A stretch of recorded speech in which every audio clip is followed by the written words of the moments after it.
warahmatullahi wabarakatuh. Waalaikumsalam warahmatullahi wabarakatuh. Oke.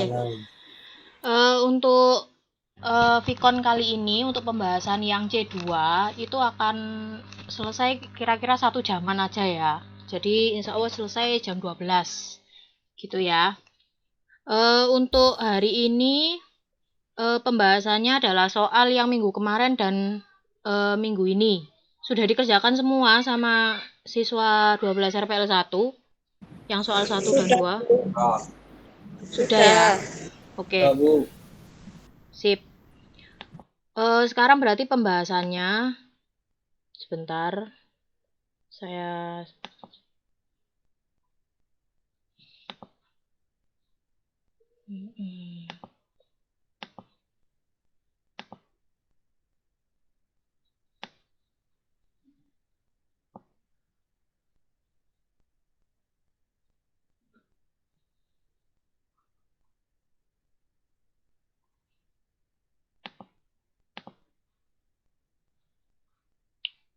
Oke.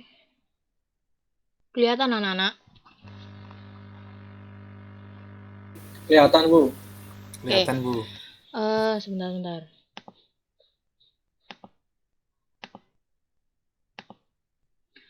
Oke. Untuk soalnya itu kalau nggak salah untuk yang soal tipe 1 dan 2 itu hampir sama. Kalau nggak salah sama, bukan hampir sama. Sama.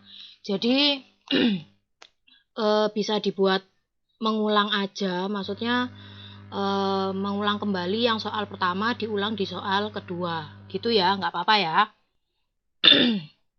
Oke.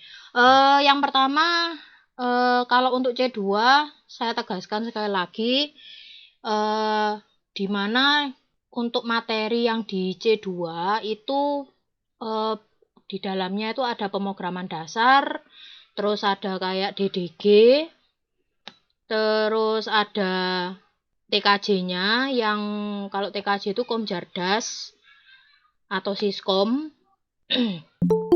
Terus sebentar.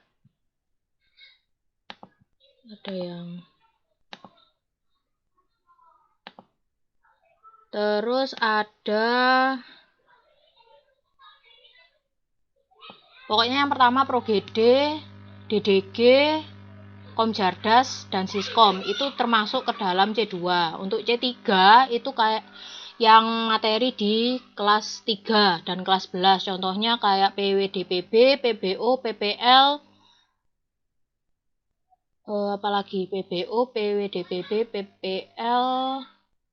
Udah, kayaknya cuma 3 itu aja kalau untuk C3. Jadi dalam satu waktu, misal ujian C2 itu ya semua yang ada di C2 dan C3 itu akan ditaruh di dalam satu waktu yang sama, dalam pengerjaan ujian yang sama. Kayak gitu ya. Jadi semoga tidak ada pertanyaan lagi, dan yang dipelajari itu tidak hanya yang RPL saja untuk yang C2, tapi juga yang TKJ dan juga MM harus dipelajari.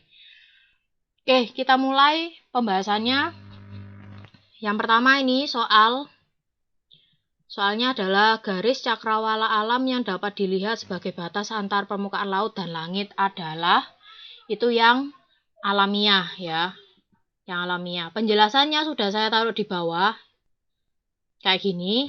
Untuk file Word-nya nanti saya upload di grup WA kelas. Jadi nanti bisa kalian baca-baca lagi. Sebentar, interupsi. Nah, kayak gini. Jadi untuk garis itu dibagi menjadi 2. Alamiah yang tadi, alam ya, lebih ke alam. Kalau yang buatan itu ada 2. Itu yang sengaja dibuat dan tidak sengaja dibuat. Contohnya, seperti untuk yang garis sengaja dibuat itu garis hitam pada gambar ilustrasi. Membentuk sosok figur. Kalau yang contoh jenis yang kedua, garis yang tidak sengaja dibuat itu diciptakan 2 bidang dengan warna barik atau tekstur yang berbeda. Wes, bisa dibaca sendiri ya nanti. Terus untuk yang ini, selanjutnya soal ini kalau nggak salah Komjardas atau TKJ. cara membaca IP address kelas B dengan IP-nya misal 190.180.10.1 adalah. Kalau penjelasan ini udah paham belum dengan video yang saya share awal kemarin, minggu kemarin kalau nggak salah? Atau perlu dijelasin lagi? Gimana? RPL 2? Dijelasin lagi aja, Bu. Oke, saya jelasin ya. Bentar.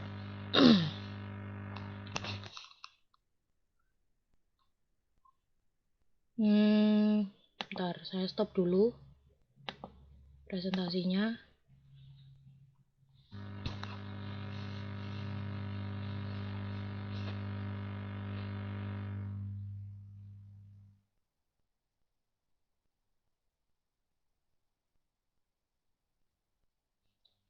Oke, saya jelasin dulu.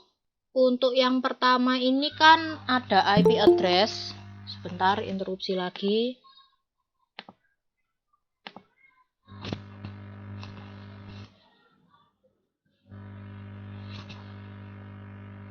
Ada IP address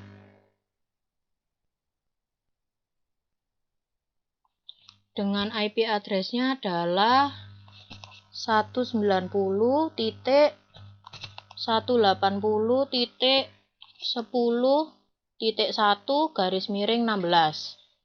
Ya kan? Yang ditanyakan adalah berapa sih network ID-nya dan host ID. Host ID-nya itu berapa? Ya kan? Dari IP address yang ini. Nah, caranya itu adalah bentar. Catat oret-oretan saya yang kemarin. Nah, ini. Masih ingat nggak untuk pembagian IP address kelas A sampai E, ingat nggak sih? Halo? Ingat apa tidak? Lupa, Bu. Kan kemarin nggak lihat videonya, Tarek? Nggak mau lihat ya? Enggak. Ya wis lah, gak popo. Bentar, ini gangguan. Sabar yo.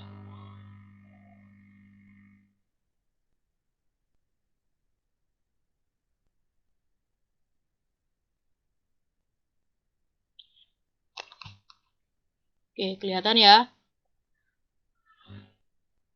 Oke. Kelihatan. Oke. Untuk kelas IP address ya, IP address itu dibagi menjadi beberapa kelas. Ya kan? Kelas yang pertama itu kelas A, B, C, D, dan E. Gitu ya. Terus di IP address yang kelas A itu ada rentangan IP-nya atau yang dilihat itu awalannya ini, Rek, yang 190 ini. Yang ini. Itu dapat diketahui ini termasuk IP address kelas berapa. Bukan kelas berapa, kelas apa. Nah, kalau 190, misal dari kelas A, B, C, 190 itu termasuk yang kelas mana? Nah, rentangannya itu dari kelas A itu 0 sampai 127. Kalau yang B 128 sampai 191. Kelas C 192 sampai 223. Terus kelas D itu dari 224 sampai 239. Kelas E 240 sampai 254. Berarti kalau dengan IP address-nya 190.80.10.1, 190 termasuk kelas apa, Rek? Kelas B. Kelas B ya, masuk kelas B sini ya. Oke. Bisa membedakan ya. Jadi rentangannya itu seperti ini. Jadi silakan diingat-ingat kelas IP address yang A, B, C sampai E itu rentangannya berapa sampai berapa. Itu wajib ingat. Kalau nggak ingat, untuk pembagian network ID dan host ID itu akan bingung kalian karena tidak mengetahui kelasnya itu apa, IP-nya. Nah, kembali lagi ke IP address yang 190.180.10.1. Gimana sih cara untuk melihat atau mengetahui network ID dan host ID-nya? Nah, itu caranya adalah dengan berpacu pada kelas ini, kelas IP-nya. Tadi dia termasuk, ini kelas apa tadi? Kelas B ya.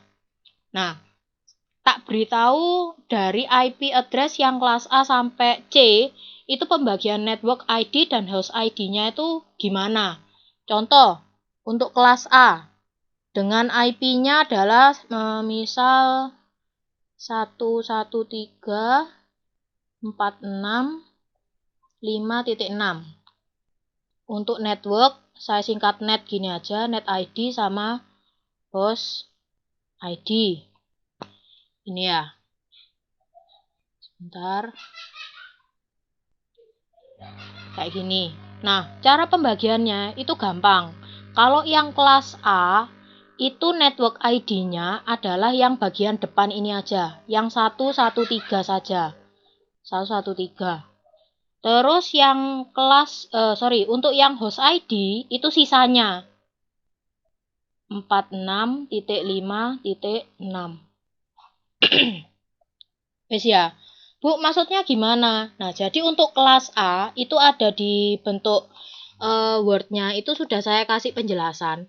Kalau kelas A itu network ID itu 8 bit pertama. Ya, kalau kelas A itu untuk network ID-nya itu 8 bit pertama. Terus 24 bit berikutnya itu adalah host ID. Jadi mulai dari 46.5.6 ini adalah host ID atau 24 bit terakhir. Bingung? Halo? Rek, RPL 1? Bingung, Bingung, Bu. Bu. Bingung? Bingung, Bu. Bingung ya? Sik. Masih ingat sama bilangan biner nggak sih? Bilangan biner inget nggak? Masih ingat, Bu. Bilangan biner itu apa sih? Bilangan biner itu berapa sampai berapa? 0 sampai 1. Bener. 0 dan 1, ya kan? Nah, gini aja. Misal ya, tak kasih contoh. Di sini. Misal bit-bitnya ya, tak mulai dari bit dulu ya, Rek. Ini kan ada net ID 8 bit pertama, terus host ID 24 bit terakhir. Itu ya, tak mulai dari situ. Contohnya adalah 192.168.204.45 misal. Misal ya. 192 itu memiliki 8 bit. Maksudnya 8 bit itu adalah jumlah dari bilangan biner. Bilangan biner tadi kan 0 dan 1, ya kan? Nah, 8 bitnya itu adalah misal untuk jumlah dari angka atau angka 1 atau 0 berjumlah 8 bit. Contohnya gini, kalau 92 itu 1 1 3 4 5 6 7 8. Ada 8. Paham? 8 bit ini seperti ini, jumlahnya ada 8. Jadi 1, 2, 3, 4, 5, 6, 7, 8. Paham ya yang 8 bit? Halo? Paham nggak untuk 8 bit? Paham, Bu. Wes ya. Nah, Bu, ini kok Bu. bisa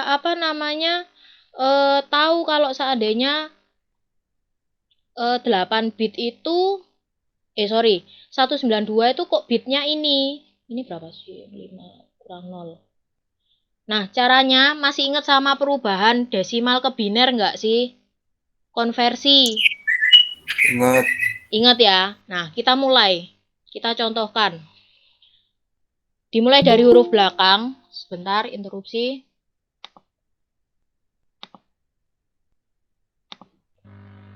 Kita mulai dari huruf yang, angka yang belakang sendiri, yaitu dari sini.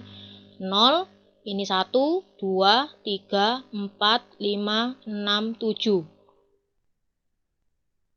Ingat.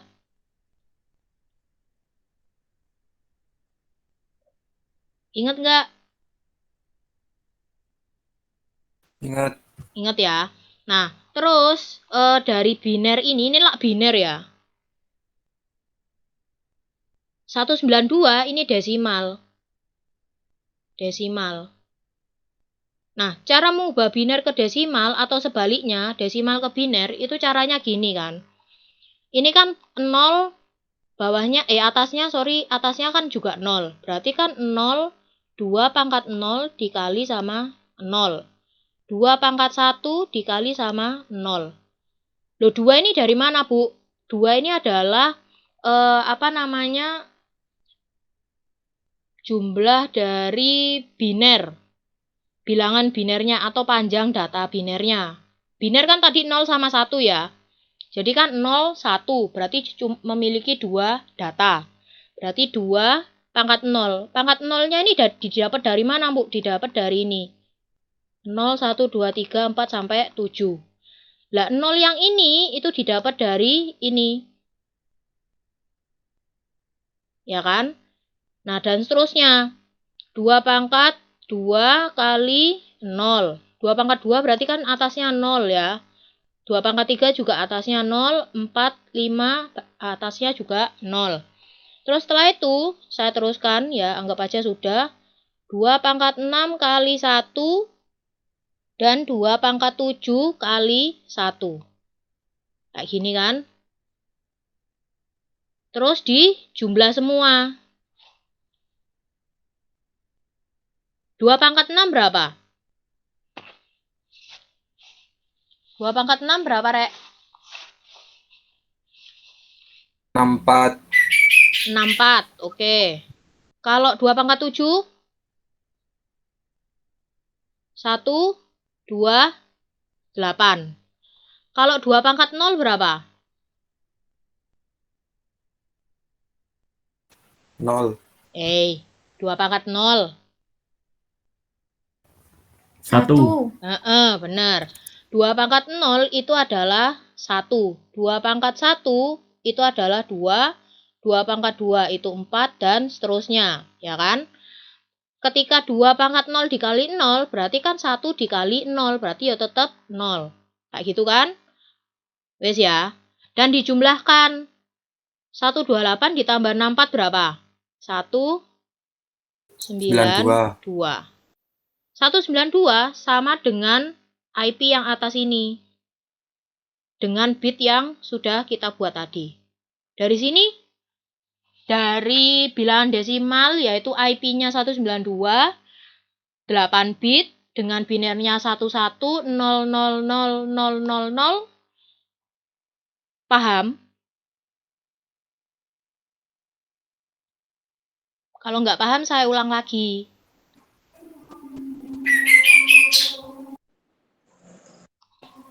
Paham. Oke. Paham, Bu. Oke ya. Nah, jadi kenapa kok yang di sebelah sini kita kembali lagi yang ke net ID sama host ID.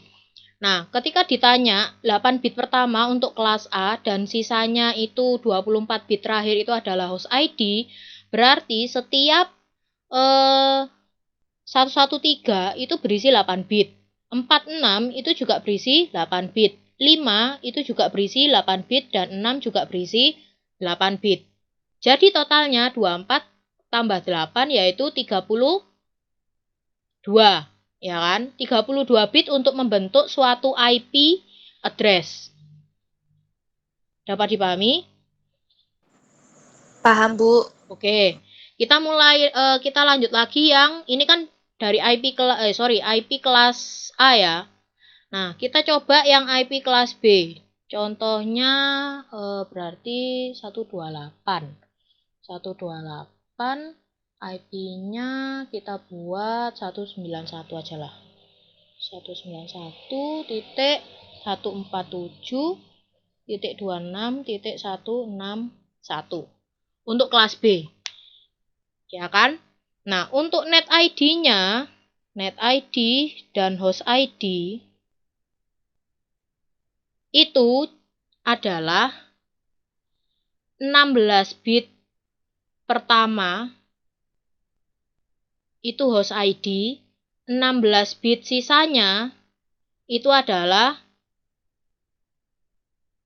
16 bit pertama itu adalah network ID, 16 bit berikutnya itu adalah host ID. Berarti 16 bit berarti kan dia dibagi menjadi 2. Kayak gini kan? Iya, Bu. Nah, berarti untuk network ID-nya 191.147, untuk host ID-nya 26.161. Paham? Paham, Bu. Oke. Nah, sekarang kita lanjut yang sebentar. Tak tambah page lagi. Kita lanjut yang kelas C. Kelas C tadi dia 192 sampai 223 ya. Berarti kita coba IP-nya 192.168.1.1. Networknya, network ID dan host ID. Nah, kelas C itu kebalikannya dari kelas A. Kalau kelas A tadi kan, kalau kelas A dia untuk network ID-nya itu 8 bit pertama, untuk host ID-nya 24 bit terakhir, ya kan? Nah, kalau kelas C kebalikannya. Kalau untuk network ID, network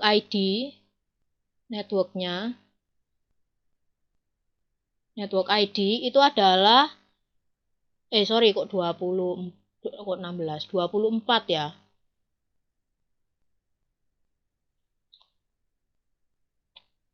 Berarti kalau network ID-nya adalah 24 bit pertama.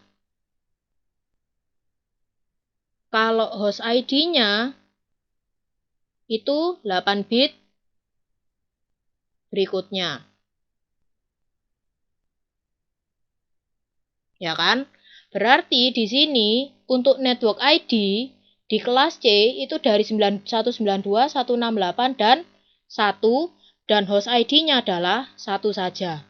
Berarti tulisannya 192.168.1 untuk kelas C di bagian network ID.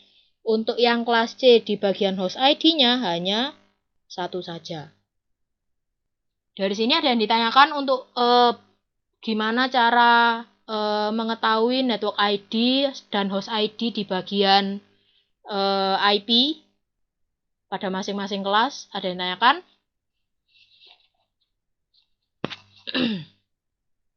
Nggak ada ya. Nah, kita lanjut ke yang soalnya dulu.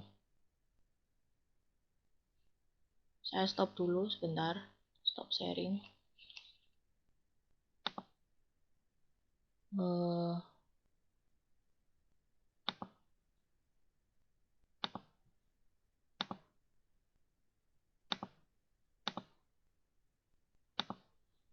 Nah, sekarang ini 190.180.10.1 garis miring 16. Berarti jawabannya adalah yang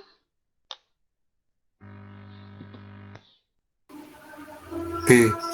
Yang B ya, di sini. Karena dia termasuk kelas B, berarti dibagi menjadi 22. Sorry, bukan 22, tapi 16 bit pertama dan 16 bit berikutnya. Berarti 190 untuk network ID, dan untuk host ID-nya adalah 10.1. Paham ya? Semoga paham. Paham. Oke, kita lanjut. Ini untuk penjelasannya saya taruh di bawah ini, Rek ya. Jadi nanti kalian di sini juga ada contoh soalnya. Ini loh cara membaca IP address kelas A itu gimana. Jadi bisa kalian baca ulang. Kalau misal untuk penjelasan di bawahnya ini merasa bingung, bisa lewat WA tanya. Oke? Nah, selanjutnya adalah, oh ya, untuk yang kelas D dan E tidak dipakai karena biasanya IP address yang di kelas D dan E itu kapasitasnya kecil dan juga biasanya untuk kepentingan yang lebih khusus kayak gitu. Jadi jarang dipakai tapi untuk hal-hal yang khusus aja. Jadi tidak buat umum. Oke. Terus untuk yang soal selanjutnya yang termasuk kelas IP address kelas C, rentangannya ya. Berarti C tadi berapa? Untuk C rentangannya. 192 sampai 223. Oke, sip. Berarti jawabannya itu bisa A dan B ya. Ya kan? Bisa A dan Ya, B. Kalau tadi itu ada yang tanya Anissa kalau nggak salah tanya, itu jawabannya ada 2, terus salah milih, padahal di kunci jawabannya itu benar. Jadi jawabannya itu ada 2, jadi nggak apa-apa salah. Tapi yang dipilih Anissa benar, 192 sampai 223. Ini juga sudah saya kasih gambarnya juga, tabel, terus ada penjelasannya. Bisa dibaca sendiri ya nanti. Oke. Untuk yang ini, soal selanjutnya itu adalah, sebentar saya kecilkan. Sebuah komputer memiliki IP address 192.168.204.45 dengan subnet mask 255.255.255.248. Yang ditanyakan adalah, maka network address-nya berapa? Ya kan? Ini sebenarnya sudah ada di video yang kemarin saya share. Untuk yang saya perlu jelaskan lagi atau enggak untuk yang ini? Atau kalian cek di video saja? Ini dijelaskan aja Bu, bingung Bu yang ini. Oh ya wes, oke. Oke ya, saya jelaskan lagi. Sebentar.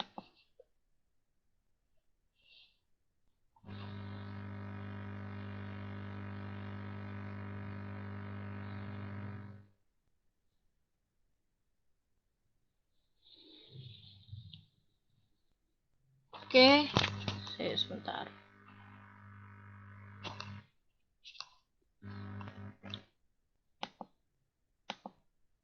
Oke ya, saya tulis lagi sebentar. Untuk yang ini IP address-nya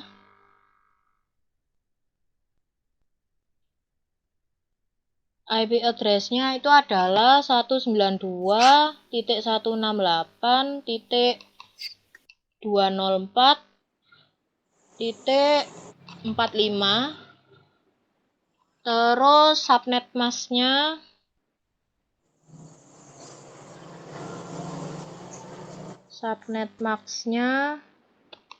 itu 255.255.255.248. Yang ditanyakan itu adalah network address-nya ya.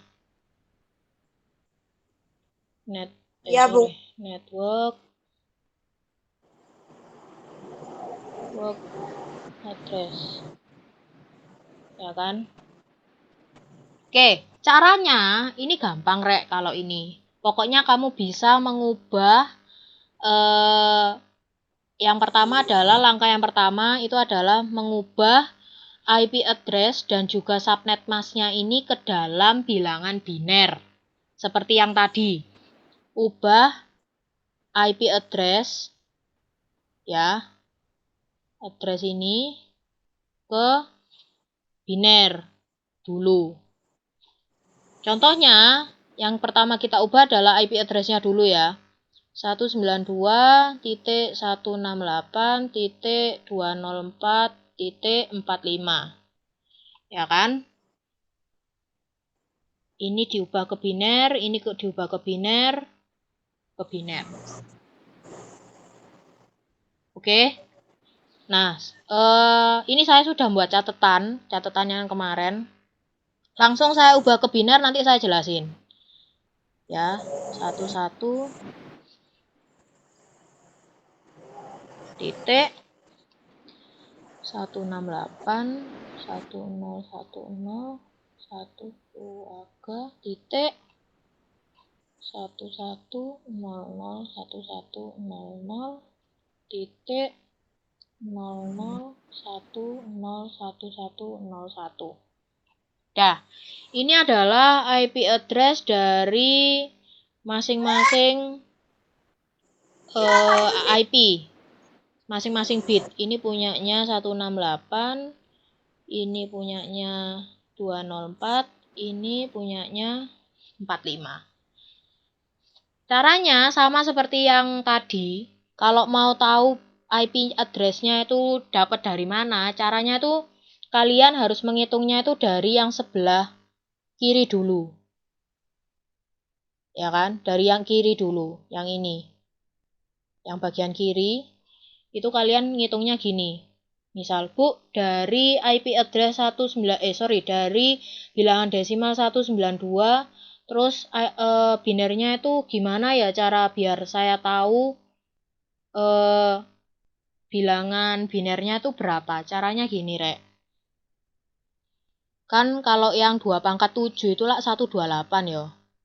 Terus 64, 32, 16, 8, 4, 2, 1. Ini 2 pangkat 7, 2 pangkat 6, 2 pangkat 5, 2 pangkat 4, 2 pangkat 3, 2 pangkat 2, 2 pangkat 1, 2 pangkat 0. Ya kan? Nah, caranya gini. Kalau ingin mencari 192, IP address-nya itu harus berapa? Kalian hitungnya dari sini. Dari yang 128 dulu. Dari yang 2 pangkat 7. 128 ditambah 64, hasilnya berapa? Kalau hasilnya sudah mendekati 192, berarti di bagian 2 pangkat 7 dan 2 pangkat 6 itu buat aja 1 sama 1. Yang lain 0. Gini. Terus kalau yang nyari 168, misal, mencari 168, ya kan? Untuk binernya, bilangan binernya berapa? Nah, kita coba. Ini kan 2 pangkat 7, 128, berarti dia 1. Ditambah 64, dia sudah 92, padahal di sini permintaannya adalah 168. Berarti 64 atau 2 pangkat 6-nya itu adalah 0. Oke. Nah, terus coba seandainya, sebentar saya hapus dulu. Misal gini. Oke. 128 ini berarti 2 pangkat 6 tidak dipakai. Coba 32. 128 ditambah 32 berapa? 160 ya? 160. Nah, 160 di sini ada 16. Ada 16. 160 tambah 16, 70, 176. Berarti 16 tidak dipakai atau 2 pangkat 4 tidak dipakai. Berarti dia dibuat 0. Ini 2 pangkat 5 dipakai 1. 2 pangkat 3 adalah 8. 168 ditambah 8 jadi 168. Berarti 2 pangkat 3 itu 1, sisanya 0. Bingung? Paham, Bu. Paham ya? Oke. Jadi cara mengubahnya dari bilangan desimal yang ini 192, 168, 204.45 diubah menjadi bilangan biner ini, itu caranya seperti ini kalau kalian bingung. Ya. Nah, sudah ya. Dari sini untuk mengubah bilangan biner ke bilangan desimal ke bilangan biner bisa. Sudah ya. Nah, terus ini kan yang kita ubah pertama ini adalah bilangan IP address-nya, belum subnet mask. Ya kan? Nah, kalau subnet mask itu adalah kita tulis di sini. Oke. Kita tulis di sini subnet mask. Kita juga ubah menjadi bilangan biner juga. Berarti 255 255 255 248. Nah, untuk untuk bilangan binernya itu berapa, Bu, kalau yang 255? Gampangannya, kalau yang 255 itu semua 8 bit itu dalam 8 bit itu semuanya 1. Jadi nulisnya gini, 1, 2, 3, 4, 5, 6, 7, 8, titik, 1, 2, 3, 4, 5, 6, 7, 8, titik, dan seterusnya. Yang 255 ya. Jadi kalau menjumlahkan ini tadi, 128 ditambah 64 ditambah 32, 16, 8, 4, 2, 1 itu jumlahnya adalah 255. Jadi gampangannya kalau ada subnet mask 255, buat aja 8 bit yang isinya semuanya 1. Paham? Oke ya. Saya lanjut. Untuk yang selanjutnya yang ini tak tulis di bawah. Tak cukup. Berarti 1, 2, 3, 4, 5, 6, 7, 8, titik 248. Nah, caranya sama, 248 berarti gini, 1, 2, 3, 4, 5 tuh waga. Ini adalah bilangan biner dari 148. Oke ya. Nah, dari sini kita sudah mengubah IP address dan subnet mask-nya menjadi bilangan biner semuanya. Nah, saya tulis lagi di sebelah. Nah, gini. Saya tulis lagi IP address-nya. Address sama subnet mask.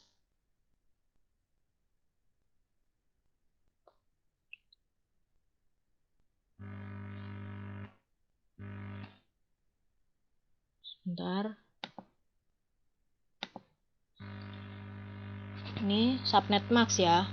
Tadi kalau nggak salah subnet mask-nya itu adalah 11 T 1010 12 K 1100 sama 00101101. Ini 14567 titik 12345 titik 12345 tuh wadah. Oke. Nah, dari sini kita sudah dapat bilangan binernya, ya kan? Sudah dapat bilangan binernya. Oke. Nah, sekarang masih ingat dengan operasi logika gerbang N nggak sih? Gerbang N. Ingat nggak gerbang N? N, OR. Masih ingat nggak? Ingat, Bu. Oke ya. Nah, kalau untuk mencari tadi itu yang ditanya itu network address-nya ya. Itu caranya kita memanfaatkan yang namanya operasi logika yang gerbang N. Gerbang N kalau lupa, misal 1 dan 1 itu hasilnya adalah 1. 1 dan 0 hasilnya 0. 0 dan 1 hasilnya 0. 0 dan 0 hasilnya 0. Masih ingat? Ingat, Bu. Oke. Masih, Bu. Oke, sip. Nah, sekarang untuk mencari yang namanya network address ya. Network address itu menggunakan gerbang N ini tadi.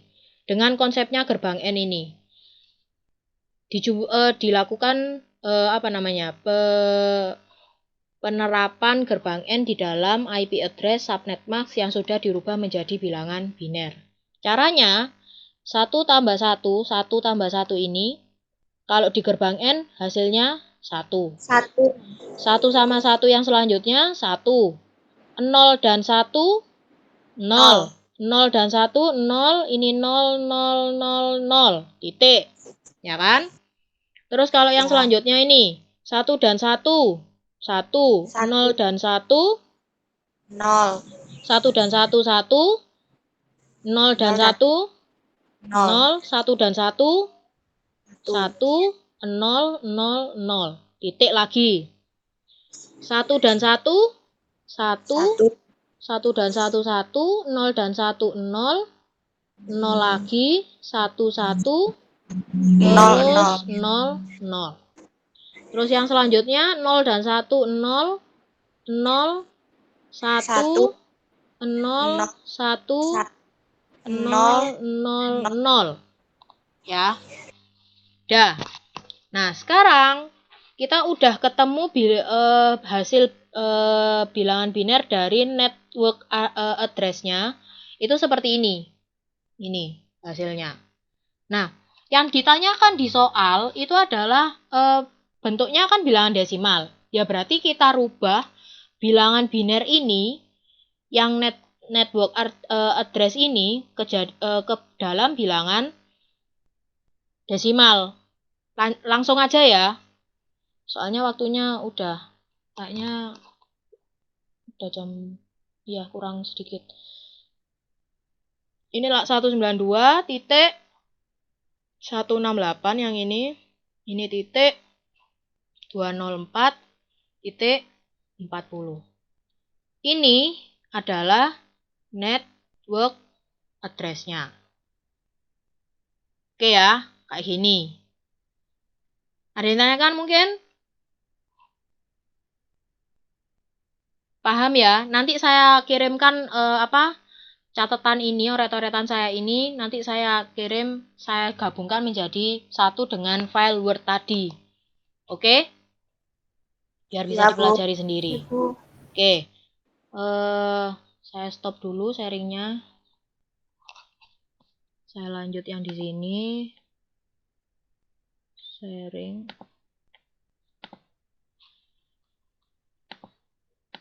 Share. Nah, berarti jawabannya tadi adalah yang delta ini ya. Ya, Bu. Oke. Terus, nah ini sama untuk menanyakan subnet max. Untuk menanyakan subnet max itu sama ya, Rek. Cuma dilihat gampangannya itu dilihat ini aja. Bagian belakangnya ini. Garis miring 26. Butuh dijelasin juga ini. Halo, butuh nggak?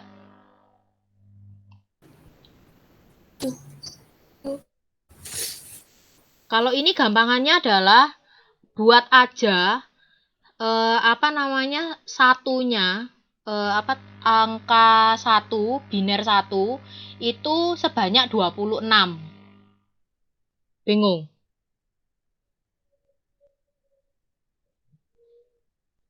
Bingung nggak? Bingung. Oke, sebentar.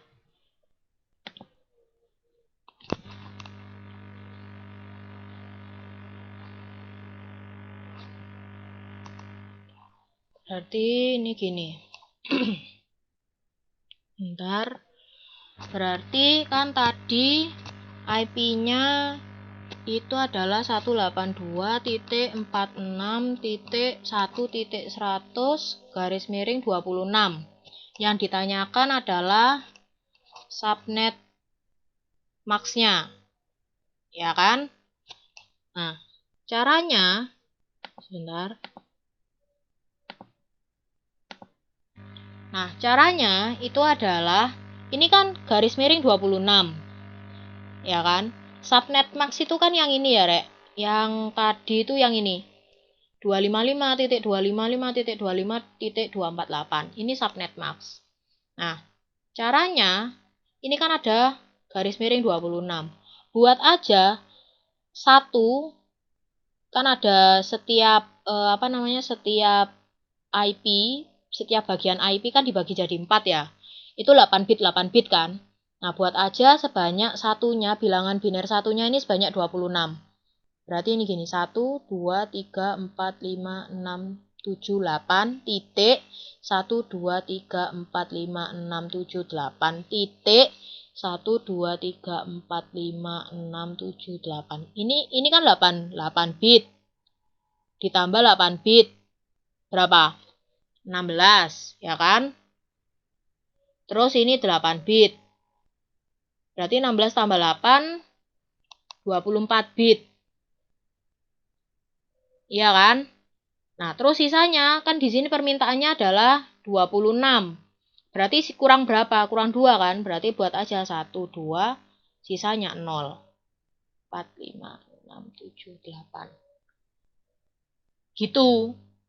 Nah, terus ubah bilangan ini itu ke dalam bilangan desimal. Berarti kan kalau satu semua sebanyak 8 bit itu bernilai 1 semua, berarti kan 255. Titik 255 titik 255 titik ini kan 2 pangkat 7 dan 2 pangkat 6.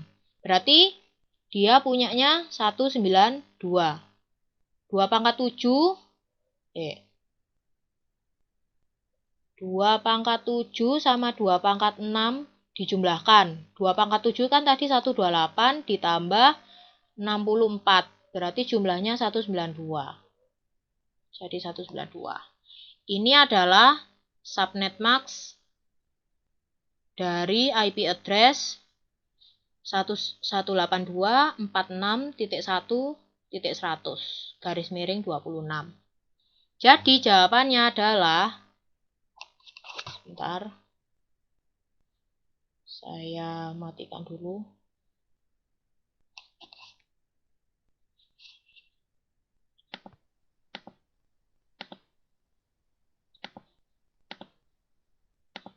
Jadi jawabannya adalah yang 192. Jawabannya adalah yang B. Gitu ya. Paham nggak? Bingung, kecepatan?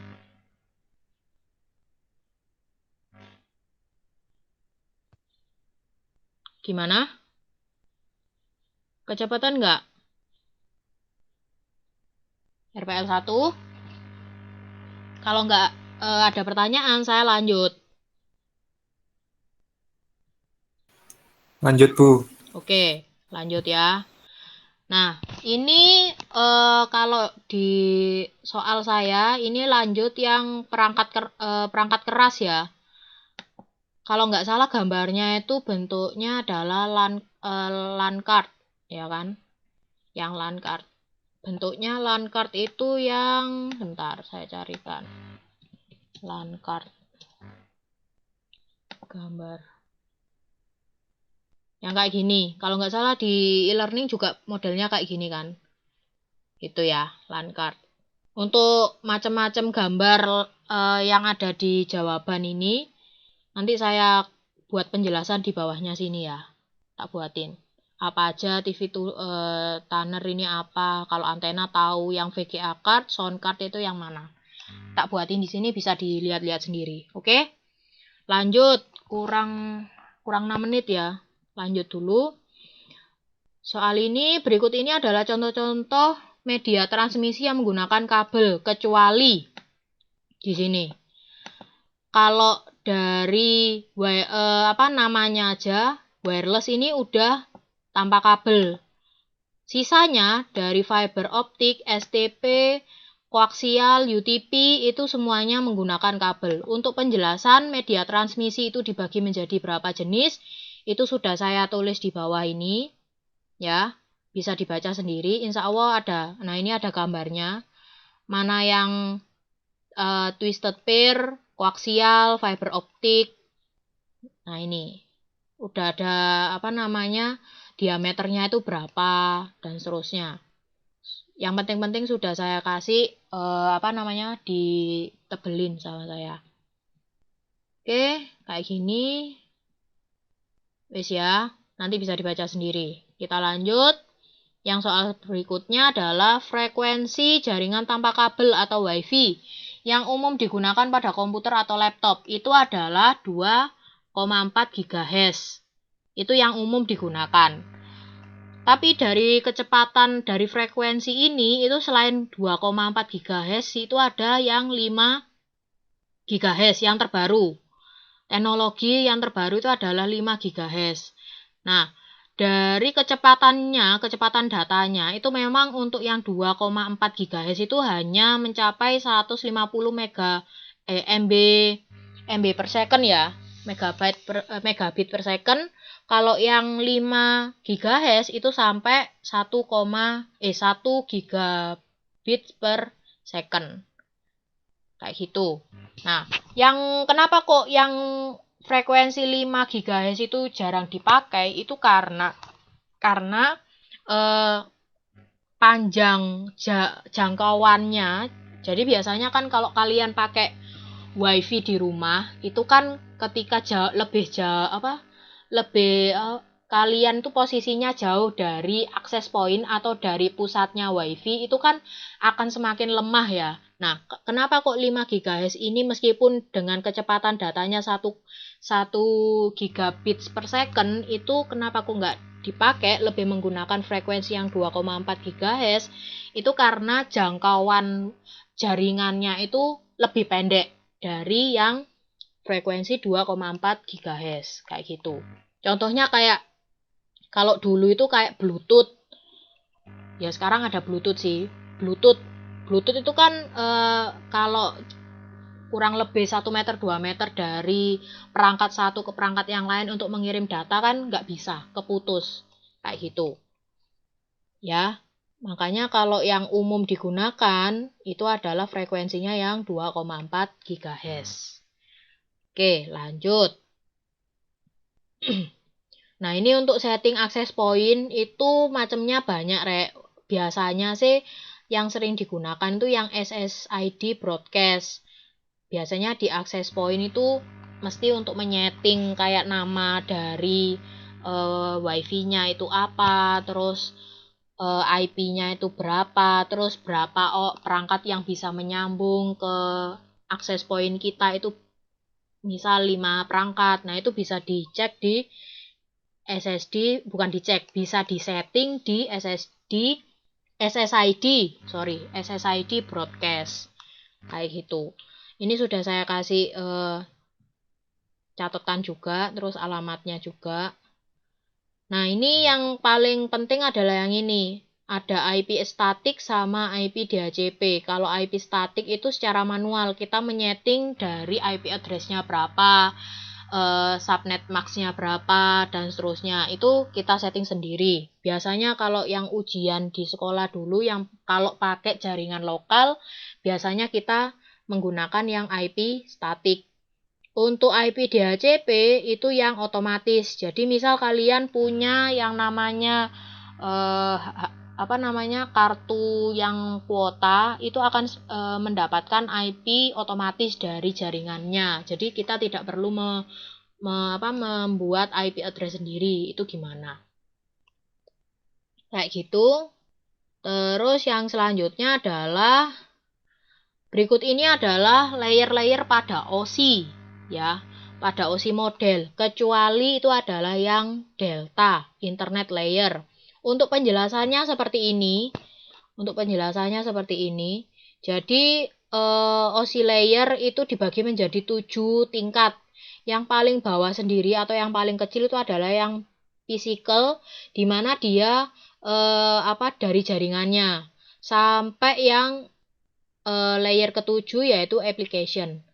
Kayak gitu. Ini sudah saya saya carikan gambar yang insya Allah mudah dimengerti ya. Kalau misal masih bingung, bisa nanti saya kasih penjelasan lagi untuk setiap layernya. Oke, untuk yang ini berarti dia jawabannya adalah yang D karena internet layer itu nggak ada. Terus ini ya. Selanjutnya adalah kelebihan. Soal selanjutnya adalah kelebihan dari topologi star. Topologi star itu gimana sih, Bu? Modelnya seperti ini. Nah, punya router di tengah, sisanya adalah perangkat yang terhubung. Kelebihannya ketika satu perangkat ini mengalami gangguan, mengalami jaringan gangguan, yang perangkat lainnya itu tidak akan terganggu. Jadi bisa berjalan normal pada umumnya. Yang gangguan ya hanya perangkat yang atau jaringan yang bermasalah saja. Tidak mempengaruhi jaringan perangkat yang lain yang sama-sama terhubung ke router. Di sini untuk jawabannya itu adalah yang A. Cukup mudah menambahkan komputer ke dalam jaringan tanpa mengganggu aktivitas jaringan yang sedang berlangsung. Jadi tadi ya, meskipun ada yang ada gangguan pada jaringannya, kita mau mengurangi perangkatnya atau menambah perangkatnya, itu tidak akan mengganggu yang lain. Kelebihan yang lain sudah saya tuliskan di bawah. Nah ini, untuk biayanya itu lebih murah dan seterusnya. Silakan bisa dibaca sendiri, gitu ya. Tak cepetin. Terus selanjutnya adalah langkah-langkah logis. Kalau kata-kata pakai logis itu wes pakai algoritma. Ya kan? Sistematis, logis itu selalu algoritma. Kalau flowchart itu dia menggunakan beberapa simbol, entah itu dari simbol yang oval, terus kotak, persegi panjang, terus belah ketupat dan seterusnya. Kalau pseudocode masih ingat? Pseudocode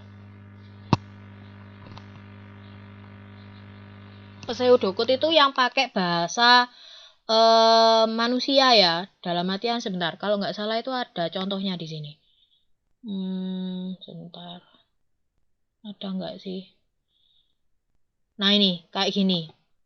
Ini kayak model kayak ini itu adalah pseudocode. Ya, ini contohnya pseudocode seperti ini. Jadi penulisannya itu seperti bahasa umum pada umumnya, bahasa manusia pada umumnya. Tulisan deskripsi, deklarasi ya ditulis. Oke, seperti itu. Terus udah, kalau source code itu yang kita ngetik kode program yang ada di aplikasi. Misal kalau bahasa C itu ya di kode blok atau replit kayak gitu. Atau di bahasa Java dan seterusnya itu adalah source code. Oke, lanjut. Ini interpreter adalah perangkat lunak yang mampu mengeksekusi kode program. Bla bla bla, sedangkan yang dimaksud dengan compiler. Nah, jadi compiler ini adalah hasil yang sudah dilakukan ketika sudah mengeksekusi atau mengecek setiap barisan perintah yang ada di bahasa mesin itu ya. Jadi jawabannya itu adalah yang A. Ini ya, kode program hasilnya sudah langsung berupa satu kesatuan perintah dalam bentuk bahasa mesin, di mana proses penerjemahannya dilakukan sebelum program tersebut dieksekusi. Jadi compiler ini pengeksekusian atau pengecekan setiap satuan perintah dalam bahasa mesin. Jawabannya ini. Yang A. Oke, terus yang ini soal selanjutnya, berikut ini yang penulisan variabel yang benar adalah, itu jawabannya adalah yang A. Kenapa? Karena kalau yang B, itu kalau penulisan tipe data, hanya tinggal menulis int saja. Terus kesalahan yang kedua adalah nama variabel tidak boleh dipisahkan dengan spasi. Terus yang C salah karena pertama tipe datanya kalau penulisan integer yaitu int, terus tidak boleh nama variabel diawali dengan sebuah angka. Terus yang D salah karena dia di akhir variabel pendeklarasian itu tidak ada titik koma. Kalau yang E itu salah karena dia ada operator ini ya. Jadi bintang, tanda bintang ini operator, salah satu operator. Itu nggak boleh. Jadi jawabannya itu yang A. Terus yang selanjutnya adalah tipe data yang hanya dapat menghasilkan nilai true dan false adalah, ini gampang ya, berarti boolean. Kalau integer ini adalah bilangan bulat, float dan double itu adalah bilangan desimal. Yang membedakan adalah double memiliki panjang data atau panjang angkanya itu lebih besar dibandingin yang float.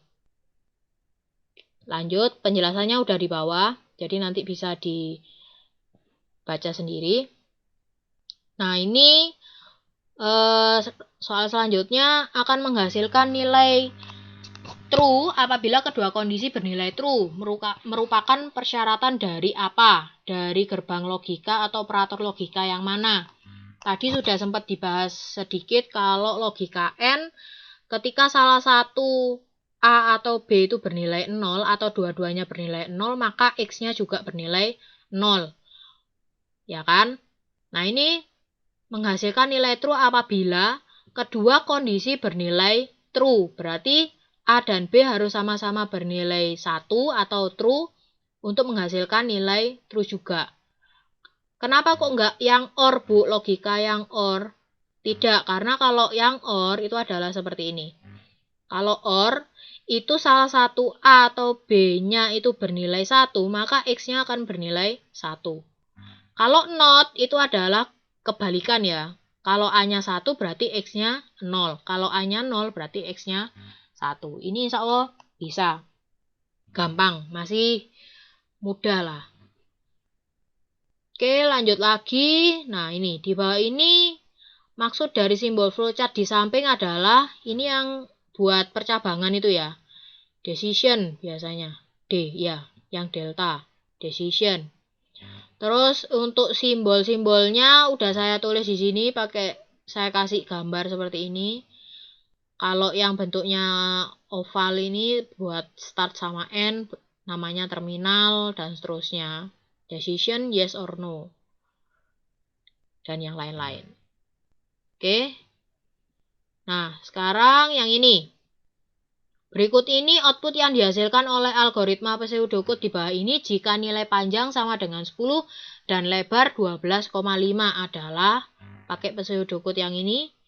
Di sini ada keterangannya deklarasi luas panjang lebar semuanya bertipe data integer. Berarti semuanya harus bernilai bilangan bulat. Ya kan? Harus bernilai bulat, bilangan bulat. Nah, ketika di sini untuk deskripsinya membaca panjang kali koma lebar. Nah, berarti lebarnya ini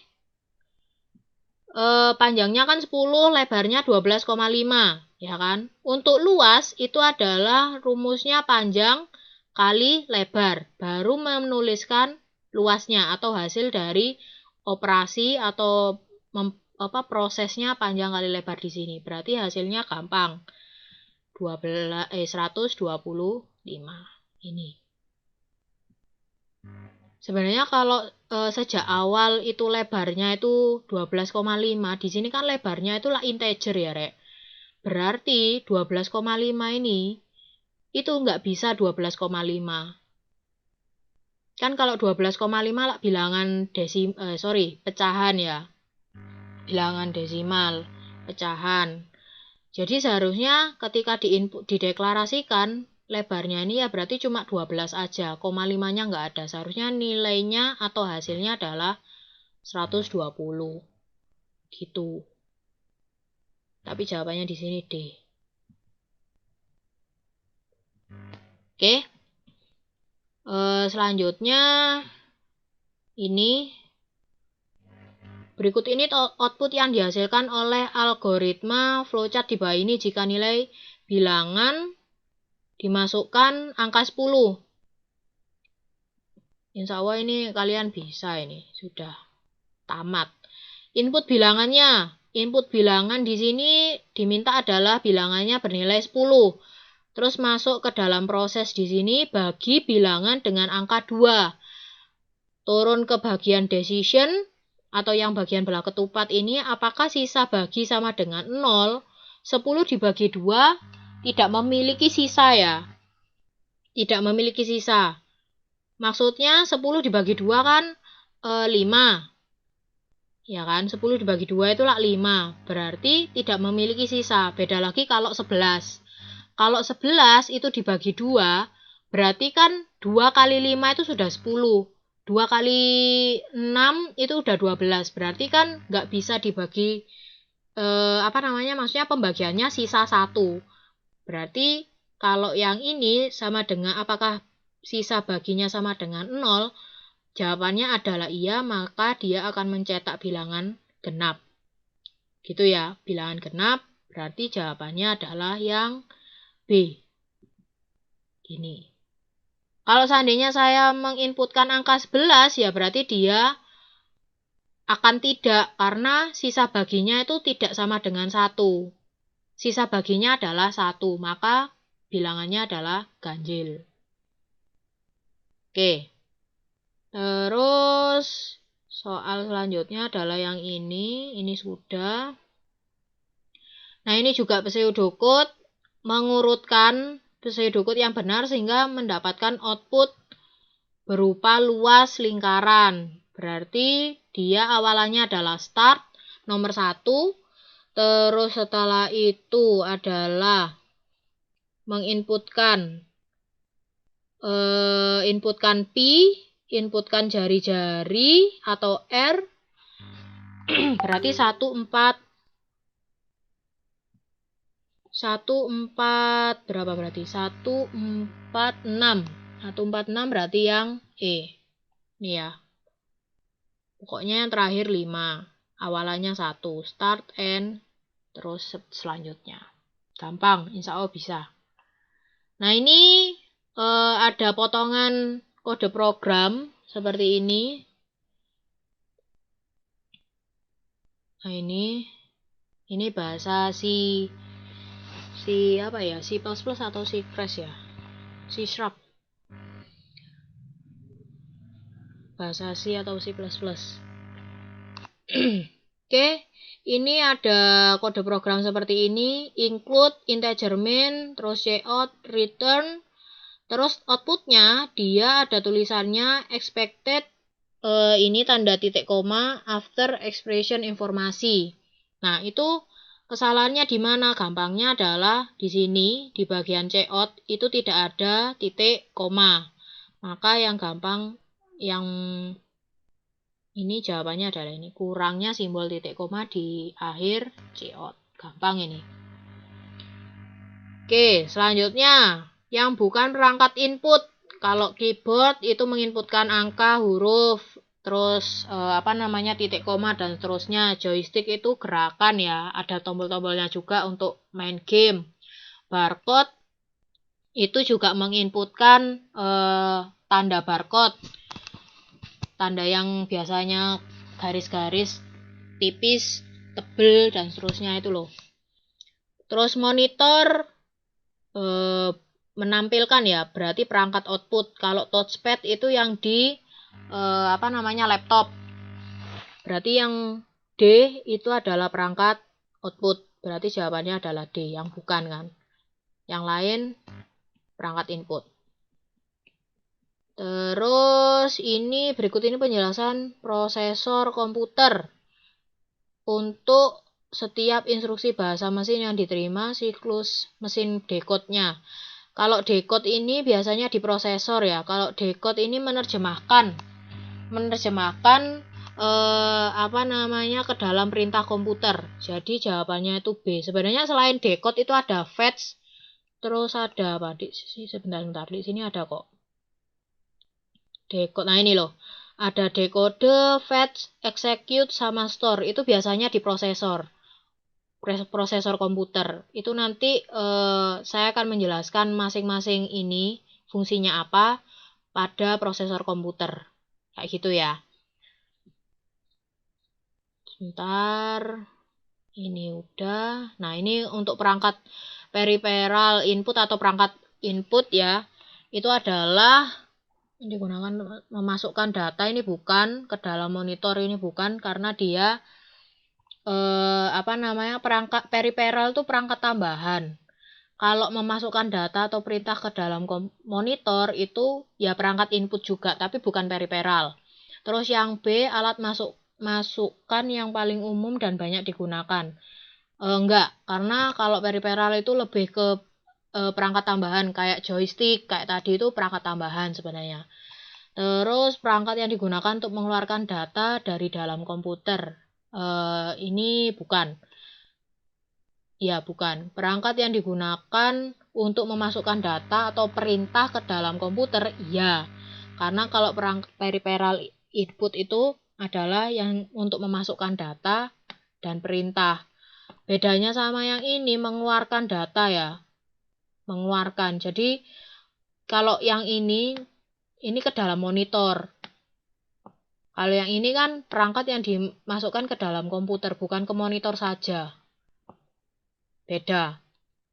Jadi jawabannya itu yang delta. Nanti saya kasih penjelasan juga. Terus untuk mouse itu gerakannya adalah horizontal sama vertikal. Jadi kalau mouse itu kalau memutar itu kan untuk gambarnya kursor itu sebenarnya dia kan kelihatannya bisa berputar, tapi sebenarnya itu hanya ke vertikal atau bentuk horizontal aja. Jadi jawabannya itu yang B. Nanti saya kasih penjelasan juga untuk pengendali gerakan yang lain ya. Maksudnya yang gerakan preventif, represif ini apa. Kayak gitu. Terus selanjutnya, secara garis besar, sistem keyboard biasanya terdiri atas tombol-tombol. Kecuali, nah ini nanti saya kasih gambarnya aja. Jadi kalau angka itu ya yang 1, 2, dan seterusnya. Iya, kalau kontrol ini yang keyboard yang ke kanan, ke kiri, tanda panah ke kanan, ke kiri, ke atas, ke bawah, itu kontrol. Terus kalau fungsi itu yang F1 sampai F12. Kalau abjad itu A, B, C, dan seterusnya. Ya, A, B, C, dan seterusnya itu abjad. Kalau pengetikan itu tidak termasuk pada jenis-jenis tombol pada keyboard. Jadi jawabannya itu yang E, kecuali. Tak kasih gambar, nanti tak carikan gambar yang gampang dipahami. Nah ini, tombol-tombol angka khusus pada keyboard yang tata letaknya menyerupai tata letak angka pada kalkulator, itu yang numerik. Kalau yang spesial itu kayak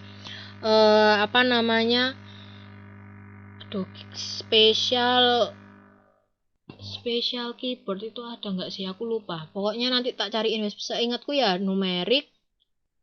Kalau spesial numerik ini lupa saya. Pokoknya numerik jawabannya. Terus kalkulator ini bukan.